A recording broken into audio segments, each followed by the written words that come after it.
अब ये बहुत बड़ा सवाल हमारे दिमाग में होता है कि मैम ये लास्ट मिनट हम प्रिपरेशन कैसे करें, क्योंकि हमें पता है अब हमारे पास लिमिटेड 15 दिन का टाइम बचा है। हम ऐसी क्या स्ट्रेटजी बनाएं कि हमारे लिए सब कुछ एकदम हैंड्स पे ऑन फिंगर टिप हो जाए।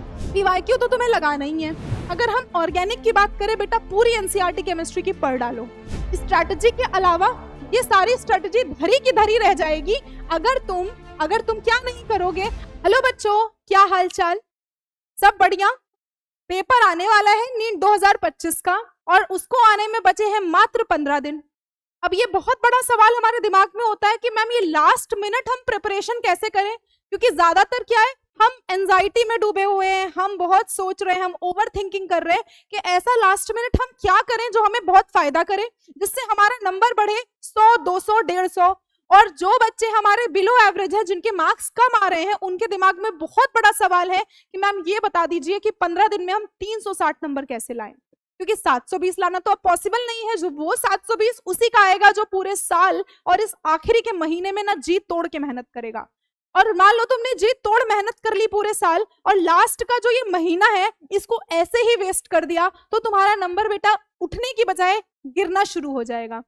तो आज हम देखेंगे कि 15 दिन जो लास्ट के बचे हैं इनमें हम ऐसा क्या कर सकते हैं, ऐसी कौन सा जादू कर सकते हैं कि हमारा नंबर एकदम से ऊपर आ जाए और उसमें भी 100 और 200 प्लस हो जाए।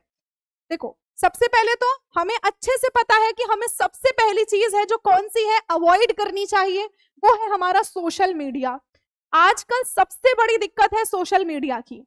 मैं खुद एक डॉक्टर हूं, मैंने खुद अपनी क्लास 12th के साथ में अपना नीट क्लियर किया है, तो ये मेरा खुद का पर्सनल एक्सपीरियंस है और मेरा एक टीचिंग एक्सपीरियंस भी है कि इस समय अपना समय नहीं बर्बाद करना है, क्योंकि अगर तुमने अभी अपना समय बर्बाद कर दिया ये फेसबुक से, इंस्टाग्राम से, टेलीग्राम से, तो तुम्हारा जो है नंबर अभी तक आ रहा था वो बिल्कुल नीचे गिर जाएगा। ठीक है, तो इस समय अपना बिल्कुल भी किसी और को नहीं देना है। ये समय तुम्हारा बहुत बहुत बहुत ज्यादा कीमती है।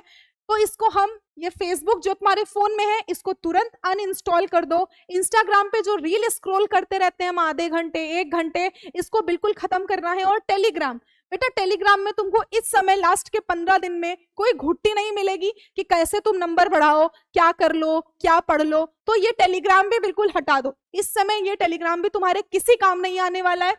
दूसरा है कि हमको जब अपनी तैयारी करनी होती है तो उसकी एक स्ट्रैटेजी बनानी है, क्योंकि हमें पता है अब हमारे पास लिमिटेड 15 दिन का टाइम बचा है। हम ऐसी क्या स्ट्रैटेजी बनाएं कि हमारे लिए सब कुछ एकदम हैंड्स पे ऑन फिंगर टिप हो जाए। हमारी एनसीईआरटी का भी रिवीजन हो जाए, हमारी फिजिक्स का रिवीजन हो जाए, हमारी केमिस्ट्री का रिवीजन हो जाए, मतलब हमारे सारे रिवीजन हो जाए। और अब हमारा समय भी कम है और हम बिना थके हुए ऐसा करना चाहते हैं। तो सबसे पहले क्या करना है, अपने तीनों सब्जेक्ट में, फिजिक्स, केमिस्ट्री और बायोलॉजी में एक टेबल बनानी है। एक पेज लो A4 शीट, उसमें एक टेबल बनाओ। उस टेबल को 3 पार्ट में डिवाइड करो। पहला है वीक टॉपिक्स, मतलब बायो में तुम्हारे जितने वीक टॉपिक्स हैं, मान लो तुम्हें बायोमोलिक्यूल चैप्टर नहीं आता है, उसको तुम यहाँ पर रखो, बायोमोलिक्यूल। तुम्हारा एक मीडियम टॉपिक है जैसे कि एक्सक्रीटरी सिस्टम है, मैम मुझे एक्सक्रीटरी सिस्टम आता है लेकिन जो काउंटर करंट है वो समझ में नहीं आता, तो मतलब ये तुम्हारा एक मीडियम टॉपिक हुआ। और फिर आते हैं strong topic, ma'am human circulation हमने इसमें रखा हुआ है क्योंकि यहाँ से कोई भी क्वेश्चन आ जाए मुझे कोई दिक्कत नहीं हो, तो वो हो गया तुम्हारा स्ट्रॉन्ग टॉपिक। तो अपने टॉपिक्स जो है उनको डिवाइड करो, स्ट्रॉन्ग टॉपिक, मीडियम टॉपिक और वीक टॉपिक। ठीक है, तो अब क्या करना है तुमको 15 दिन में। अब ऐसा तो कुछ नहीं कर सकते हो जादू कि यहां से सब कुछ उठ करके यहाँ पे आ जाए, यहां से सब कुछ उठ करके यहाँ पे आ जाए, ऐसा तो पॉसिबल ही नहीं है। ठीक, करना क्या है, स्ट्रैटेजी लगा, बस क्या स्ट्रैटेजी है वो तुम देख लो। वीक टॉपिक को मीडियम में कन्वर्ट करना है और मीडियम को स्ट्रॉन्ग में लेके जाना है और स्ट्रॉन्ग को स्ट्रॉन्ग रखना है। ठीक है, तो वीक को मीडियम कैसे करेंगे मैम, अब लास्ट के 15 दिन में हम ऐसा क्या कर लें कि हमारा जो वीक है वो मीडियम में पहुंच जाए। तो सबसे पहले हमें करनी है खूब सारी पीवाईक्यू की प्रैक्टिस, खूब सारी पीवाईक्यू की प्रैक्टिस, यानी कि जो हमारे पिछले 10 साल के पीवाईक्यू हैं, प्रीवियस ईयर क्वेश्चन है, उनको लगाना है। सिर्फ ऐसा नहीं है बैठ के खोल के लगाना शुरू कर दिए वहां पे। सबसे पहले देखना है कि जो क्वेश्चंस हैं सबसे ज्यादा कौन से टॉपिक से आते हैं, वो टॉपिक वीक में आया है तुम्हारा, मीडियम में आया है या स्ट्रॉन्ग में आया है। मान लो बहुत सारे क्वेश्चन तुमको मिले जो बायोमोलिक्यूल से आते थे और बायोमोलिक्यूल तुम्हारा वीक टॉपिक है। अब तुमको क्या करना है, तुमको वो क्वेश्चन एनसीईआरटी में जाके देखना है कि कौन से टॉपिक से आया है, वो टॉपिक जा करके तुमको रीड करना है और उसको रीड करने के बाद दोबारा ये क्वेश्चन करना है। यानी तुम्हें जो पीवाईक्यू करने हैं वो थॉरोली करने हैं। अब तुम सोचो तुमने सारे पीवाईक्यू बायोमोलिक्यूल के कर लिए, वीक में थे, अब ये वीक से तुम्हारा मीडियम में आ गया, ठीक है। तुमने क्या किया, एक शॉर्टकट से होशियारी से वीक टॉपिक को मीडियम टॉपिक में कन्वर्ट कर लिया। यानी अभी तक जहां तुम्हारे बायोमोलिक्यूल में एक भी नंबर नहीं आने वाला था, वहां अब तुमको 2-4 क्वेश्चन सही करने से अच्छा खासा नंबर मिल जाएगा। मिला एस। अब मीडियम को इसी तरह से हमें स्ट्रॉन्ग में कन्वर्ट करना है। तो सबसे पहले तो हमने मास्टर कर लिया कि बहुत बढ़िया, हम अपने वीक टॉपिक को स्ट्रॉन्ग में कर लेंगे, वीक को मीडियम में कर लेंगे, मीडियम को स्ट्रॉन्ग में कर लेंगे। ये बात थी बायो की। 10 साल का पीवाईक्यू कर लिया, क्वेश्चंस देख लिए, फिर उसी से थ्योरी देख ली और हमने फिर रिवीजन कर लिया। अब बात आती है कि मैम बायो तो हमने कर ली है, क्योंकि मेजॉरिटी बच्चों की जो है हमारे बायो प्रिपेयर्ड होती है, लेकिन प्रॉब्लम आती है केमिस्ट्री और फिजिक्स में। तो केमिस्ट्री में क्या करना है, हम सबको पता है केमिस्ट्री में 3 पार्ट होते हैं, एक होता है ऑर्गेनिक, एक होता है इनऑर्गेनिक और एक होता है फिजिकल। पीवाईक्यू तो तुम्हें लगाना ही है। अगर हम ऑर्गेनिक की बात करें बेटा, पूरी एनसीईआरटी केमिस्ट्री की पढ़ डालो, जितने भी रिएक्शंस हैं सबको रिवाइज कर डालो, क्योंकि रिएक्शन से डायरेक्ट सवाल आता है कि इस रिएक्शन को आइडेंटिफाई करो। अब उतना हलवा सवाल अगर तुम छोड़ के आओगे तो तुम्हें बुरा लगेगा, तो इसलिए अपनी एनसीईआरटी को थॉरली रिवाइज कर लो। इनऑर्गेनिक में जैसे ये टॉपिक्स हैं, कुछ कोऑर्डिनेशन कंपाउंड है, केमिकल बॉन्ड है, पीरियोडिक टेबल है, ये तुम्हारे केमिस्ट्री के टीचर्स ने बताए हुए हैं। इन टॉपिक से बेटा क्वेश्चन बहुत सारे आते हैं, और अगर ऐसे ही टॉपिक्स हैं जो तुम्हारे वीक पार्ट में आते हैं तो इनके क्वेश्चंस देखो, इनकी थ्योरी पढ़ो, इनको समझो और कर डालो। यहां से अगर हर साल क्वेश्चन ज्यादा है, मतलब इस साल भी आने की ज्यादा अजम्पशन है, तो मतलब तुम्हारे कुछ टॉपिक्स ऐसे हो गए जो पक्के हो गए। फिर अपना आता है फिजिकल केमिस्ट्री, जिसमें तुमको फॉर्मूलेस को बहुत ध्यान से पढ़ना है। तो इस तरह से तुम्हारा केमिस्ट्री भी हो गया। और फिर उसके बाद अपना आता है फिजिक्स, पीवाईक्यूज करने हैं। फिजिक्स में नोट्स अगर बनाना चाहते हो लास्ट के 15 डेज में, तो एक ओवरव्यू जल्दी जल्दी रिवाइज करने वाले क्विक रिवीजन नोट बना सकते हो। कोई फॉर्मूला था, A4 शीट उठाई, उस पर लिख लिया। कोई ग्राफ था, A4 शीट उठाई, उस पर बना लिया। अब जब तुम एग्जाम देने जाओगे उसके पहले तुम एक बार ये भी तो देख सकते हो ना कौन सा ग्राफ किसका है। तो जैसे ही तुम ग्राफ्स देखोगे और अगर एग्जाम में कोई डायरेक्ट क्वेश्चन आ गया तो तुम्हारा तुरंत सॉल्व हो जाएगा। और ये जो क्लास 12th का चक्कर है, इसका क्या है, मान लो कोई बहुत वीक बच्चा है फिजिक्स में, मान लो कोई ऐसा बच्चा है जिसको बायो आती है, केमिस्ट्री आती है, फिजिक्स में बिल्कुल शून्य है, वो क्या कर सकता है, वो क्लास 12th की कुछ टॉपिक्स का क्विक रिवीजन कर सकता है। क्योंकि क्लास 12th के जो फिजिक्स के टॉपिक्स है ना, वो थोड़े से इजी हैं as compare to class 11th, और इनका वेटेज भी ज्यादा होता है। तो क्लास 12th पे वो पहले फोकस करके क्लास 11th पे बाद में फोकस कर सकता है। बट आई वुड प्रेफर कि पीवाईक्यूज करो। पीवाईक्यू करने से तुम्हें हर टॉपिक को अच्छे से देखने में मदद मिलेगी। जैसे ही तुम अच्छे से देखोगे कि इस वाले टॉपिक से ये क्वेश्चन आया है, तो तुम्हारे लिए क्या है, आगे के रास्ता थोड़ा आसान हो जाएगा।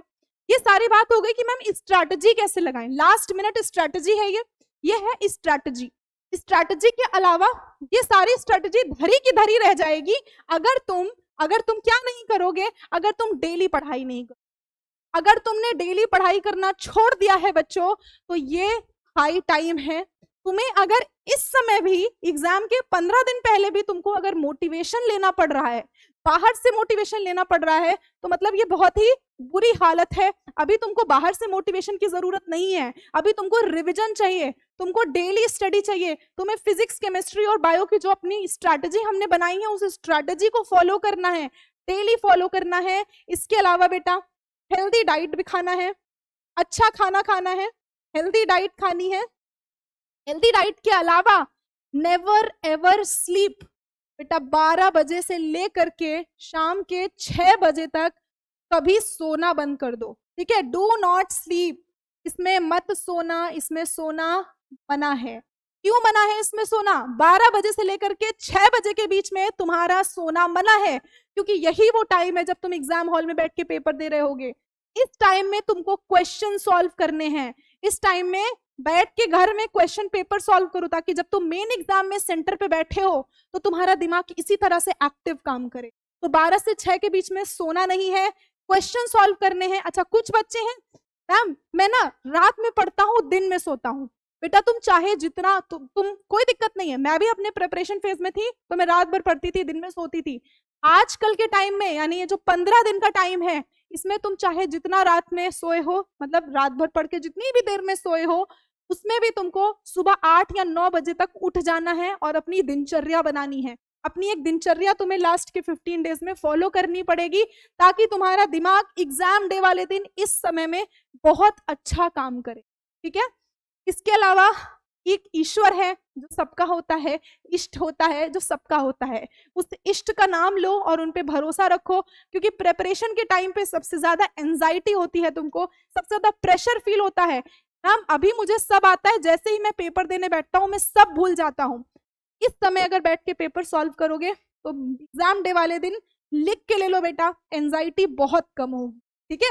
तो भगवान पे भरोसा रखो और एक टीचर को फॉलो करो। कोई नई बुक इस समय नहीं इस्तेमाल करनी है, कोई भी नया क्वेश्चन नहीं सॉल्व करना है। अगर फिजिक्स में तुम्हें कुछ भी नहीं आता है तो जो क्वेश्चन तुमको क्लास में फिजिक्स के टीचर ने करवाए हैं उनको दोबारा से रिवाइज करो। ठीक है। इसके अलावा पीवाईक्यू करो, बस उतना कर लो जो टीचर ने क्लास में करवाया और पीवाईक्यू कर लो, फिजिक्स भी तुम्हारी एवरेज तैयार हो जाएगी। ठीक है। तो यहाँ पर क्या है, अपनी पढ़ाई पर पूरा फोकस्ड रहो। सोशल मीडिया सबसे पहले खत्म करो। अब तुम्हारा सोशल मीडिया से कोई भी जुड़ाव नहीं रहना चाहिए। पढ़ाई करो, अच्छा खाना खाओ, अच्छी नींद लो, समय से सो और एक दिनचर्या फॉलो करो। एक प्रॉपर दिनचर्या जो रेगुलर हो जाएगी तुम्हारी, तो मेन एग्जाम वाले दिन तुम्हारा जो माइंड है वो बहुत कॉन्शियस रहेगा, बहुत आराम से तुम पढ़ाई कर सकोगे, तुम्हें उसमें कोई दिक्कत नहीं होगी, स्ट्रैटेजी फॉलो करने में आसानी होगी। अब तुम मुझे इस वीडियो के एंड में बताओगे, इस पूरे क्लास में, इस पूरे सेशन में तुमने पूरे सेशन में जो सीखा है उसको नीचे कमेंट सेशन में बताना।